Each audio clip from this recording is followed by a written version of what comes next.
Hello student, तो कैसे हो आप सभी? आई होप आप सब बहुत बढ़िया होंगे। तो गाइस, मैं हूं शुभम और आज हम आ गए एक्सरसाइज 12.2 के क्वेश्चन नंबर 4 पे। इसके पहले के 3 क्वेश्चन हम कर चुके हैं ना, तो आज करने वाला एक्सरसाइज 12.2 का क्वेश्चन नंबर 4। ठीक है, तो question is a vessel is in the form of an inverted cone, it's height is 8 centimetre and radius of its top which is open is 5 centimetre. It is filled with water up to the brim. Well, lead shots, each of which is a sphere of radius 0.5 centimeter, are dropped into the vessel. 1/4 of the water flows out. Find the number of lead shots dropped in the vessel. So ये question हल्का सा complicated लगेगा, है ना? तो अच्छा समझने का ट्राई करते हैं। So हमारे पास एक इन्वर्टेड कोन है। इन्वर्टेड का मतलब उसका हाइट बॉटम में है ना, जो हाइट है उसको नीचे रखा गया है। ठीक है, तो हमारे पास एक इन्वर्टेड कोन है जिसके अंदर वाटर फील्ड है, जिसके अंदर टॉप तक वाटर फील्ड है, अप टू द ब्रिम मतलब बिल्कुल टॉप तक, बिल्कुल ऊपर तक सरफेस तक इसके वाटर फील्ड है। ठीक है, फिर उसके बाद क्या कर रहे हैं, लेड एक एक करके इसमें लेड शॉट्स डाले जा रहे हैं। ठीक है, लेड शॉट, अब कुछ लेड शॉट्स के अंदर डालेंगे तो कुछ वाटर फ्लो हो जाएगा बाहर, है ना, कुछ पानी तो बाहर गिरेगा ऐसे करके, है ना, कुछ पानी गिरेगा। और उसने बोला है कि 1/4 पार्ट जो वाटर का है वो फ्लोज आउट हो जाता है। ये कितना वाटर है? 1/4 part of total volume of this water. ठीक है, तो हमें निकालना है कि हम कितने उसमें लेड शॉट डालेंगे कि 1/4 पार्ट वाटर का बाहर होगा।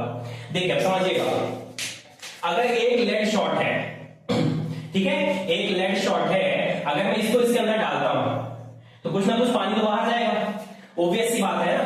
अब पानी कितना बाहर जाएगा ये चीज डिपेंड करता है कि इसका वॉल्यूम कितना है, राइट? जितना वॉल्यूम इसका होगा उतना ही पानी बाहर जाएगा। ठीक है, अब टोटल पानी जा रहा है 1/4, तो हमसे पूछा है कि कितनी लेड शॉट डालेंगे उसमें कि 1/4 पानी बाहर जाए।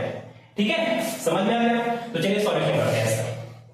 सॉल्यूशन सिंपल सा होगा, क्या करेंगे हम लोग कि जितना वॉल्यूम बाहर गया, ठीक है, पानी का जितना वॉल्यूम बाहर गया उसमें एक लेड शॉट के वॉल्यूम से डिवाइड कर देंगे। ठीक है, एक लेड शॉट के वॉल्यूम से डिवाइड कर देंगे तो हमारे पास आ जाएगा number of lead shots, right? Simple.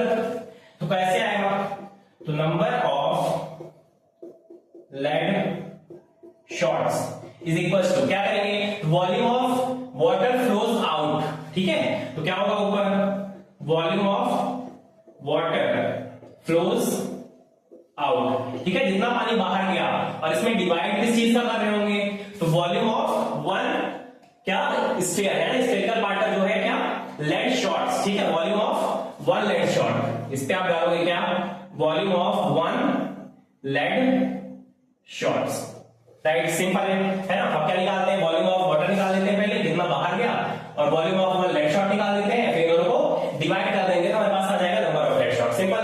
तो volume of water flows out, water flows out कैसे निकलेगा ये, तो टोटल वॉल्यूम का 1/4 है ना, 1/4 of this volume, 1/4 of this conical volume. ठीक है, इसके अंदर जितना वाटर है वो हो जाएगा, तो 1/4 इनटू वॉल्यूम ऑफ कोन कितना होता है, वॉल्यूम ऑफ कोन कितना होता है, आप सबको पता होगा वॉल्यूम ऑफ कोन कितना होता है, होता है 1/3 पाई r स्क्वायर h।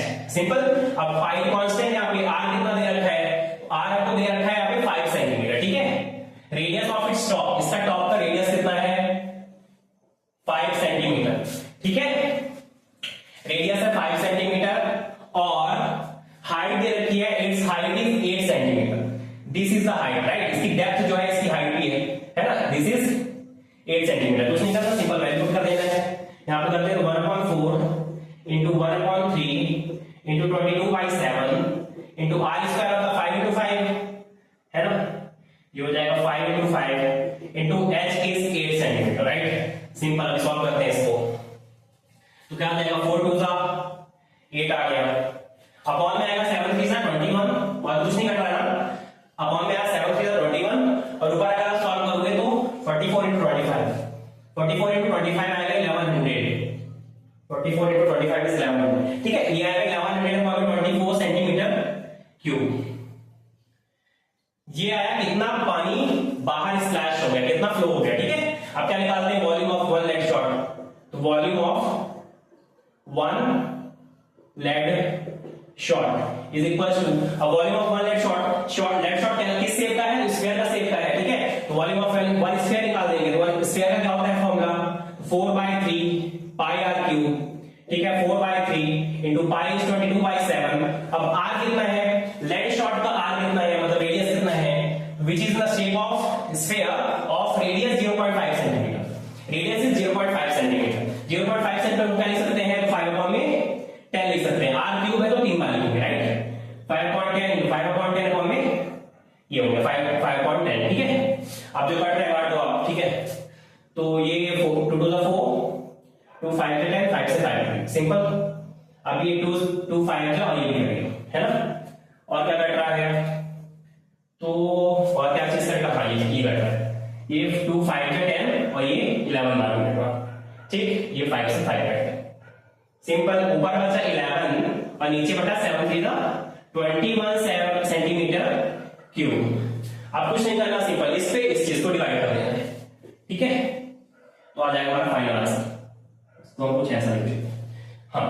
तो क्या हो जाएगा, number of lead shot is equals to क्या हो जाएगा, number of lead shots is equals to इसका वॉल्यूम डिवाइडेड बाय इसका वॉल्यूम। तो उसका वॉल्यूम है कितना, 11/10/21 डिवाइडेड बाय 11/21 है ना। अब अगर ये डिवाइड से मल्टीप्लाई में हम करते हैं, इसको चेंज करते हैं डिवाइड से मल्टीप्लाई में, तो क्या हो जाता है, इस साइड वाली वैल्यू क्या होगी, रेसिप्रोकल होगी, राइट। 11/21 इसको मल्टीप्लाई में चेंज करेंगे, ये वाली वैल्यू रेसिप्रोकल हो जाएगी, 21 ऊपर चला जाएगा, 11 डिवाइड हो जाएगा, इससे ये कटेगा 11 हंड्रेड, ठीक है। क्या कितना आ जाएगा, 100। और ये क्या है, नंबर ऑफ शॉट्स है, तो क्या हो जाएगा 100 lead shots. And this is the final answer of this question, right. So I hope आपको ये क्वेश्चन समझ में आया होगा। So this was question number 4 of exercise 12.2, right? So keep learning, keep practicing. Thank you so much.